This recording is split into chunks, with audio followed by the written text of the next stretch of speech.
আজকে হাঁসের গোস্ত ভুনা করতে আসি। হাঁসের গোস্ত কড়াইতে দেওয়া মাত্র হাঁসটা বলে, জীবনে অনেক সাঁতার কাটছি, অনেক দৌড়দৌড়ি লাফালাফি করছি, অনেক বাহাদুরি দেখাইছি, আজকে আর রেহাই পেলাম না। কড়াইতে হাঁসের গোস্ত পড়া মাত্রই এমন গন্ধ ছুটেছে, পাশের বাড়ির ভাবি এসে বলে, ভাবি হাঁসটা কি আপনাদের পালা না কিনে এনেছেন? আমি বললাম, না ভাই, এরা অনলাইন থেকে অর্ডার দিয়ে আনছে।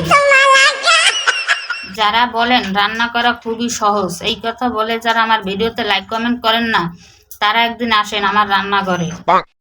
আজকে মাংস আর মশলা এমন কষামু দেখতে মনে হবে করোর মধ্যে বিয়ের অনুষ্ঠান চলতে আছে, এখন খাইতে আবার মানুষ বাকি। হাঁসের গোস্ত ভুনা করার গন্ধ মোবাইল থেকে যদি তোমাদের নাকে যায়, তাহলে কমেন্ট করে জানিয়ে দিও লবণ কম হয়েছে না বেশি হয়েছে। এক এক জায়গার মানুষ এক এক রকমের রান্না করে। ভাই, তোমরা কিভাবে হাঁসের গোস্ত ভুনা করো জানি না, আমি কিভাবে করছি, আমারটা কেমন হয়েছে কমেন্ট করে জানিয়ে দিও। গরিবের রান্নাঘরে সবাইকে আল্লাহ হাফেজ।